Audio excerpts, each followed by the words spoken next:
Assalamu alaikum students. I am Lari Bijaz, your biology teacher. I am teaching at Askaya College from last 3 years. Now we are going to start chapter number 1 from 9th class biology. Chapter number 1 is about the science of biology. तो जो भी subject आप पढ़ते हो, चाहे वो biology ना हो, फिज़िक्स हो, केमिस्ट्री हो, तो सबसे पहले हमारे माइंड में यही क्वेश्चन आता है कि why do we need to study that subject. हमें क्या ज़रूरत है इस सब्जेक्ट को पढ़ने की, चाहे वो फिज़िक्स है, केमिस्ट्री है, बायोलॉजी है।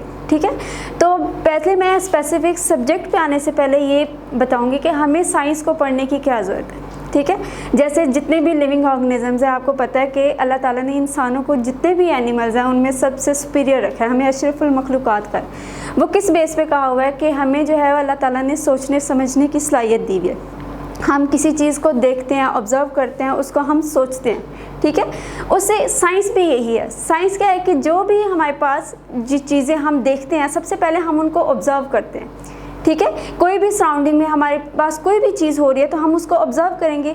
सेकंड वन क्या होगा कि हम उसके बारे में क्वेश्चन पूछेंगे। तो बेसिकली साइंस में हमारे पास 3 स्टेप्स आ जाते हैं। नंबर 1 हमारे पास आ जाता है ऑब्जर्वेशन, किसी भी चीज़ को ऑब्ज़र्व करना, कीनली ऑब्ज़र्व करना कि वो किस तरह से हो रही है। सेकेंडली हम उसके बारे में कोई ना कोई क्वेश्चन पूछें। जैसे हम लिखा है कि why do I feel pain when I touch a hot object. हम जब भी किसी गर्म चीज़ को, किसी भी हॉट ऑब्जेक्ट को टच करते हैं तो हमें पेन फील होती है। तो अगर हम देखेंगे तो हमें हमारे माइंड में क्वेश्चन अराइज होगा ना कि क्यों ऐसा क्यों होता है कि जब भी आप किसी गर्म चीज़ को हाथ लगाते हो तो फ़ौरन से हाथ जो अपने आपकी रिफ्लेक्सेस जो हैं वो फ़ौरन से काम करती हैं और आप अपना हाथ जो है वो बैकवर्ड पुल कर लेते हो।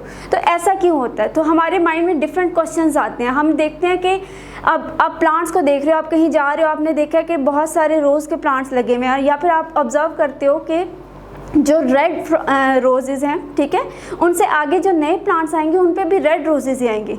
क्यों उनमें पिंक कलर नहीं आ सकता, ब्लू कलर नहीं आ सकता, पर्पल कलर नहीं आ सकता? ठीक है, रेड कलर फ्लावर से आगे नेक्स्ट जनरेशन जो है वो रेड कलर ही क्यों आएगी? ठीक है, तो हमारे माइंड में डिफरेंट क्वेश्चंस आएंगे। फिर हम क्या करेंगे कि जब हमारे पास क्वेश्चंस आएंगे फिर हम उनके आंसर्स को सर्च करने की कोशिश करेंगे।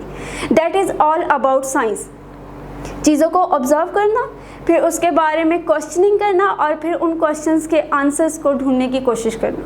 ठीक है, अब ये तो हो गया साइंस। अब हम आ जाते हैं बायो के ऊपर कि हम जो है वो बायोलॉजी जो है वो क्यों स्टडी करते हैं। बायोलॉजी जो है वो एक ग्रीक वर्ड है। ठीक है, इसकी ओरिजिन जो है वो ग्रीक लैंग्वेजेस से है। इसमें 2 वर्ड्स हैं। फर्स्ट वर्ड है बायो और दूसरा मीनिंग जो है वो लोगस से निकला हुआ है, लोजी वर्ड जो है, बायोलॉजी जिसको बोलते हैं। बायो का मतलब होता है लाइफ। अर्थ, आपको पता है कि जितने भी प्लैनेट्स हैं, आप यूनिवर्स में देख लो, यूनिवर्स में सिर्फ एक अर्थ तो नहीं है, बाकी बहुत सारे प्लैनेट्स हैं। ठीक है, लेकिन अर्थ की यूनिक बात क्या है कि अर्थ के ऊपर लाइफ एग्जिस्ट करती है। अभी तक हमने जितनी भी डेवलपमेंट हो चुकी है साइंस में, अभी तक हमें किसी और प्लैनेट के ऊपर लाइफ नहीं मिली। और हमें पता है कि किसी भी, अगर हम कुरान के साथ उसको लिंक कर लें तो कुरान पाक में भी ये चीज़ प्रूव है कि अर्थ के अलावा किसी दूसरे प्लैनेट के ऊपर लाइफ एग्जिस्ट नहीं करती। ठीक है, वो जो हम मूवीज़ वगैरह देखते हैं कि एलियंस आ गए हैं दूसरों में, वो सब जो है वो हमारी अपनी अजम्पशंस है। अभी भी ये चीज़ कहीं पे प्रूव नहीं हुई कि, क्योंकि जो इन्वायरमेंट है ना वो सिर्फ अर्थ के ऊपर इस तरह का सूटेबल है कि हमारे पास वाटर अवेलेबल है, हमारे पास ऑक्सीजन अवेलेबल है जो हम लाइफ को एग्जिस्ट करवाते हैं। ठीक है, और किसी प्लैनेट के ऊपर ये सारी कंडीशंस जो हैं वो नहीं है। अगर वाटर है भी तो बाकी इन्वायरमेंट इस तरह, टेम्परेचर इस तरह का नहीं है कि वहाँ पर लाइफ जो है वो सर्वाइव कर सके। ठीक है, तो अर्थ के ये यूनिक प्रॉपर्टी है, या ये सबसे यूनिक ऐसा प्लेनेट है जिसके ऊपर लाइफ एग्जिस्ट करती है। तो बायो का मतलब है लाइफ एंड लोगस का मतलब है थॉट, रीजनिंग और स्टडी। मतलब आप दुनिया के ऊपर जितनी भी लाइफ है उसको जब स्टडी करते हो तो वो आपके किस फील्ड में आ जाता है? बायोलॉजी की फील्ड में आ जाता है। ठीक है, अब हम जब लाइफ की बात करते हैं तो लाइफ में हमारे पास बहुत सारे, हम सिर्फ ह्यूमंस की बात नहीं कर रहे। ह्यूमन सिर्फ लिविंग ऑर्गेनिज्म नहीं है। ह्यूमन तो अगर लिविंग ऑर्गेनिजम्स का टोटल देखा जाए तो 1% भी नहीं बनता। आपको देखा जाए तो प्लांट्स जो हैं वो एनिमल्स से ज़्यादा परसेंटेज में। ठीक है, उससे कम फिर एनिमल्स, दूसरे फिर इंसेक्ट्स, और फिर ह्यूमंस का नंबर तो बिल्कुल 0.5 पॉइंट्स में आता है, परसेंटेज में आता है। तो दुनिया में जितनी भी लाइफ है उसको स्टडी करना, उसके बारे में जानना, ठीक है, इसको हम बायोलॉजी कहते हैं। अब इनको जानने की क्यों ज़रूरत है? हम क्यों लिविंग ऑर्गेनिजम्स के बारे में जानना चाहते हैं? अगर हम थोड़ा सा इसका पीछे हिस्ट्री में चले जाएं, ठीक है, अब मैं थोड़ी सी एग्जांपल दे रही हूँ कि हमें क्यों बायो को स्टडी करना चाहिए, ज़रूरी क्यों है बायो। अगर मैं ज़्यादा पुरानी नहीं जाती, मैं 1 सदी की भी बात नहीं करती, अगर आप 50, 60 और 70 ईयर्स बैक चले जाओ, ठीक है, तो लोगों को अगर कोई छोटी सी बीमारी भी हो जाती थी ना, लाइक आजकल नमूनिया, टाइफाइड, ऐसी डिजीज़ेज हैं जिनको आप इजीली ट्रीट कर लेते हैं, ठीक है, और उससे आप रिकवर हो जाते हो। लेकिन अगर आप इतने 50-60 साल पीछे चले जाओ तो ये ऐसी बीमारियां थी जिनसे आपको पता है, नमूनिया जो है वो जिसको हो जाता था 80 to 90% पेशेंट्स जो हैं वो सर्वाइव नहीं कर सकते थे, उनकी डेथ हो जाती थी। डेथ रेट नमूनिया का दुनिया में सबसे ज़्यादा था। और आज जो नमूनिया है वो उसको ट्रीट करना हमारे लिए आसान है। क्यों आसान है? क्योंकि अब हमें पता है कि नमूनिया एक लंग इन्फेक्शन है, इसमें लंग जो है उसमें पस पड़ जाती है, इन्फेक्शन हो जाता है, हम उसको ट्रीट कर सकते हैं। हमें लंग्स का इंटरनल स्ट्रक्चर पता है, हमने लिविंग ऑर्गेनिजम्स के, हमने ह्यूमन बायोलॉजी को स्टडी किया हुआ है, ह्यूमन फिजियोलॉजी पता है, हमें एनाटमी पता है, हमें टिश्यू लेवल तक का पता है, हमने ये सारी थॉरली स्टडी की हुई है। अगर हम इसको स्टडी ना करते तो ये डिफरेंट जो बिल्कुल कॉमन सी फ्लू और इवन हल्का सा टेम्परेचर भी आपके लिए जो है वो क्या हो सकता था, जानलेवा या फेटल साबित हो सकता था आपके लिए, ठीक है। तो इसलिए चीज़ों को अपने आप के सर्वाइवल अच्छा बनाने के लिए, अपना लाइफस्टाइल अच्छा रखने के लिए हमें बायो को स्टडी करना बहुत ज़रूरी है, ठीक है। इसको हम प्रूव भी करेंगे कि ये सिर्फ हम इसको इस्लामिक पॉइंट ऑफ व्यू से भी अल्लाह ताला ने भी हमें हुक्म दिया हुआ है, हमें उन्होंने इसीलिए सुपीरियर बनाया हुआ है कि हम अपने इर्द गिर्द के माहौल को देखें और उसको ऑब्ज़र्व करें कि अल्लाह ताला ने ये जो दुनिया बनाई है वो कैसे काम करती है, उसमें लिविंग ऑर्गेनिज्म किस तरह के हैं, हमारे और उनके अंदर डिफरेंस क्या रखा हुआ है अल्लाह ताला ने। और ये चीज़ अल्लाह ताला ने कुरान पाक में प्रूव की हुई है कि आप लोग इन चीज़ों को ऑब्ज़र्व करो। और ये जो चीज़ें आज हम प्रूव कर रहे हैं ना, ठीक है, ये जो है हमारे कुरान पाक, हमारी इस्लामिक बुक जो है, जो 14 ईयर्स बैक पहले हज़रत मोहम्मद सल्लल्लाहु अलैहि वसल्लम पे नाजिल हुई थी, उनमें ये चीज़ें जो हैं वो लिखी जा चुकी हैं और ये प्रूव है। और साइंस आज इन चीज़ों को प्रूव कर रही है कि वाकई ही ऐसा हुआ है। और हम प्रूव कैसे कर रहे हैं? जब हमने चीज़ों को ऑब्ज़र्व किया है, जब हमने उनके बारे में जाना है, ठीक है। अब मैं आपको छोटी छोटी कुछ आयात बताऊंगी, ठीक है, जिनमें अल्लाह ताला ने हमें डिफरेंट हिंट्स दिए हैं। अब क्योंकि वो कोड वर्डिंग है, ठीक है, तो हम उसको बिल्कुल आप एक दफ़ा पढ़ोगे तो आपको शायद समझ भी ना आए, ठीक है। जब आप उसको कीनली ऑब्जर्व करोगे तो फिर आपको उस आयत का मतलब समझ आएगा। तो बेसिकली फर्स्ट टॉपिक जो है हमारा वो ये है कि हम कुरानिक आयत से प्रूव करेंगे कि अल्लाह ताला ने कैसे हमें डिफरेंट जो है वो हिंट्स दिए हुए हैं लाइफ के बारे में। और हमें आपको पता है कि कुरान पाक की फर्स्ट आयत भी जो थी वो इकरा बिस्मि रब्बिकल लज़ी, कि अल्लाह ताला ने हमें पढ़ने का हुक्म दिया था, ठीक है। दूसरे एनिमल्स के से सुपीरियर बनाया, हमें पढ़ने का हुक्म दिया, हमें गौर करने की तरफ जो है वो हुक्म दिया कि आप अपने इर्द गिर्द चीज़ों पे क्या करो, गौर करो। इसी तरह जो फर्स्ट है ओरिजिन ऑफ लाइफ, कि अर्थ के ऊपर लाइफ जो है वो कैसे ओरिजिनेट हुई। ओरिजिनेट मतलब स्टार्ट कैसे हुई। अब अर्थ पे एकदम से सारा कुछ नहीं आ गया। ये जो आपको आजकल एनिमल्स नज़र आते हैं, ह्यूमंस की तो अगर आप ओरिजिन देखो तो बहुत रिसेंट ओरिजिन है इनकी, और लेकिन अर्थ तो है वो बहुत पुरानी है, ठीक है।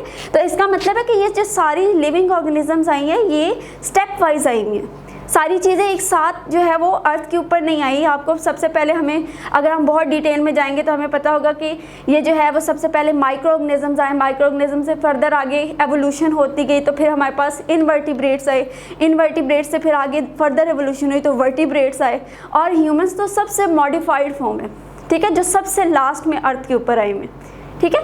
तो सबसे पहले हमें कुरान में ओरिजिन ऑफ लाइफ का कैसे बताया हुआ है कि लाइफ कैसे ओरिजिनेट हुई है। अल्लाह ताला ने हमें खुद ये चीज़ बता दी है कि देखिए कुरान पाक में सूरह अंबिया में आयत नंबर 30 है, we made everything from water, कि दुनिया में जितनी भी लाइफ है ना वो सारी की सारी वाटर से ओरिजिनेट हुई हुई है, ठीक है। आज साइंस भी इस चीज़ को प्रूव करती है। अगर आप वर्टिब्रेट्स का भी स्टार्ट करते हो ना तो वर्टिब्रेट्स में फर्स्ट क्लास जो है ना वो फिशेस की आती है, कि फिशेस है, फिशेस के बाद एम्फीबियंस आए, फिर रेप्टाइल्स आए जो अर्थ के ऊपर सर्वाइव करते थे, रेप्टाइल्स के बाद फिर जो है वो आपके पास मैमल्स आए, और मैमल्स में फिर ह्यूमंस आते हैं, ठीक है। और अगर हमने इस चीज़ को प्रूव करना हो तो अगर आप एक सेल का स्ट्रक्चर देखो तो हर सेल में, वो मैं ये नहीं कहती कि वो बोन सेल्स हैं या जिस सेल्स में, हर सेल्स में 60 to 90% वाटर प्रेजेंट है। अगर हर सेल में 60 to 90% वाटर है तो इसका मतलब है कि दुनिया में जितने भी एनिमल्स हैं सब में इतनी परसेंटेज है, तो इसका मतलब है कि जितने भी एनिमल्स आए हुए हैं सब में वाटर परसेंटेज होने का मतलब है कि सारे सेल्स का कॉमन ओरिजिन है, सारे सेल्स एक ही जगह एक कॉमन पॉइंट से ओरिजिनेट होके आए हुए हैं। सेकेंड पॉइंट है हमारा क्रिएशन ऑफ मैन। अब हम स्पेसिफिक आ जाते हैं कि अल्लाह ताला ने कुरान पाक में ये भी हमें हिंट दिया हुआ है कि हमने इंसान को कैसे दुनिया में पैदा किया, ठीक है। और उसमें हमारे पास कुरान पाक की एक आयत है, he made man from clay like the Potter. इसमें आप दो चीज़ें, एक क्ले का वर्ड यूज़ हुआ है, दूसरा पॉटर वर्ड यूज़ हुआ है, ठीक है। क्ले हम किसे कहते हैं, मट्टी से, ठीक है। इसका मतलब है कि अल्लाह ताला ने इंसानों को किससे बनाया हुआ है, मट्टी से बनाया हुआ है। एंड आगे उससे आगे टर्म क्या लिखे हुआ है, लाइक द पॉटर। पॉटर क्या होता है कि a person who makes plates और बाउल्स फ्रॉम क्ले। आपने कभी मट्टी के बर्तन या इस तरह बनते हुए अक्सर चीज़ें देखी होंगी, तो उसमें क्या होता है कि वो मट्टी को पानी में मिक्स करते हैं, ठीक है, उसका वो पेस्ट सा बनाते हैं और उससे फिर उसकी डिफरेंट शेप्स बनाते हैं, ठीक है। तो अल्लाह ताला ने बिल्कुल उस पॉटर की एग्जांपल देके एक्सप्लेन किया है कि जैसे वो बनाते हैं हमने बिल्कुल इंसान को इसी तरह मट्टी से बनाया हुआ है, ठीक है। मट्टी और पानी को मिक्स करके उनके मिक्सचर से हमने इंसान को उसकी शेप में ढाला हुआ है, ठीक है। और इसमें फिर हमारे पास थर्ड आ जाती है डेवलपमेंट। डेवलपमेंट में he created you in worms of your mother in stages one after another. ये बहुत लंबी जो डेवलपमेंट एक छोटा सा वर्ड नहीं है, इसमें अपने अंदर पूरे बहुत सारी बायोलॉजी आ जाती है। डेवलपमेंट में बताया है कि इंसान को अल्लाह ताला ने कैसे बनाया, ठीक है। आपको आपकी मदर की वॉर्म के अंदर डिफरेंट स्टेजेस से गुजारा जाता है। वो स्टेजेस कौन सी है, हर इंसान जो वो सिंगल सेल से बना है, ठीक है। सिंगल सेल जब फर्टिलाइज होता है तो उसका हम जाइगोट कहते हैं। जाइगोट के बाद एम्ब्रियो बनता है, एम्ब्रियो के फिर आगे डिफरेंट स्टेजेस आती हैं जो आप आगे हायर क्लासेस में पढ़ोगे, ठीक है। उसमें फिर आगे डिफरेंट उसको हम नाम दे देते हैं, गैस्ट्रोला, मरोला, देन जितनी भी आपके पास ब्लास्टोसिस्ट बनते हैं वो डिफरेंट स्टेजेस आ जाती हैं। उन स्टेजेस का देखो अल्लाह ताला ने बहुत उसको समराइज करके एक आयत में उसको कर दिया कि हमने उनको डिफरेंट स्टेजेस से गुजार के फिर हमने उसको इंसान की शक्ल में ढाला। तो ये डिफरेंट कुरानी आयत हैं जो हम इस चीज़ को प्रूव करती हैं कि जो आपके पास लिविंग ऑर्गेनिजम्स हैं वो अल्दो हमें पता है कि इंसान जो है वो बहुत कॉम्प्लेक्स वे में, सबसे कॉम्प्लेक्स फॉर्म जो है एनिमल्स की वो क्या है, वो ह्यूमंस है।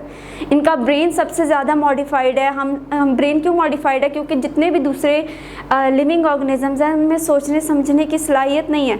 अल्लाह ताला ने ब्रेन ज़रूर दिया हुआ है, दूसरे एनिमल्स में भी ब्रेन है, लेकिन उनका ब्रेन इतना मॉडिफाइड फॉर्म में नहीं है जितना मॉडिफाइड ब्रेन जो है वो ह्यूमंस के अंदर है। इसकी वजह यह है कि हमारे पास थिंकिंग पावर्स है। हम किसी चीज़ को अपनी विल पे रिजेक्ट भी कर सकते हैं और एक्सेप्ट भी कर सकते हैं। तो इस पावर को देख के अल्लाह ताला ने हमें ये चीज़ इजाज़त दी है कि आप लोग ऑब्ज़र्व करें। आप चीज़ों को ऑब्ज़र्व करके देखो कि अल्लाह ताला ने इंसान को कैसे तख्लीक किया। आप जितना साइंस को स्टडी करोगे आप उतना अल्लाह ताला के करीब होगे। आपको पता चलेगा कि आप अगर सिर्फ बाकी लिविंग ऑर्गेनिजम्स को छोड़ दो, आप जब अपनी बॉडी पे ऑब्ज़र्व करोगे, अपने बॉडी के इंटरनल स्ट्रक्चर्स पे ऑब्ज़र्व करोगे तो इतना आप अल्लाह ताला के करीब जाओगे। जैसे सूरह रहमान में अल्लाह ताला ने कितनी दफ़ा कहा कि तुम अपने खुदा की कौन कौन सी नेमतों को छुटलाओगे, और उसमें हर आयत के साथ बताया हुआ है कि इंसान के अंदर डिफरेंट बॉडी ऑर्गन्स जो है वो किस तरह वर्क करते हैं, किस तरह हमने बिल्कुल एक सिंगल सेल से जो है पूरा का पूरा इंसान बना दिया। तो ये बहुत बड़ी एक जो है वो आपको कि अपने अंदर एक मौजज़ा है, ठीक है। एक सेल से पूरा का पूरा इंसान बनना ये मौजज़ा है। तो ये अल्लाह ताला ने हमें इन आयत के ज़रिए गौर व फिक्र करने की तरफ जो है वो हमें तरगीब दी है कि हम चीज़ों को ऑब्ज़र्व करें और इनको स्टडी करें। चलिए आज के लेक्चर के लिए हमारा यही था। कुरानिक वर्सेस से हमने प्रूव करना था कि अल्लाह ताला ने किस तरह हमें डिफरेंट हिंट्स दिए हैं ऑब्ज़र्व करने के लिए चीज़ों को। नेक्स्ट लेक्चर जो है वो हम फील्ड्स ऑफ बायोलॉजी से स्टार्ट करेंगे। आज के लेक्चर के लिए हम थैंक यू सो मच।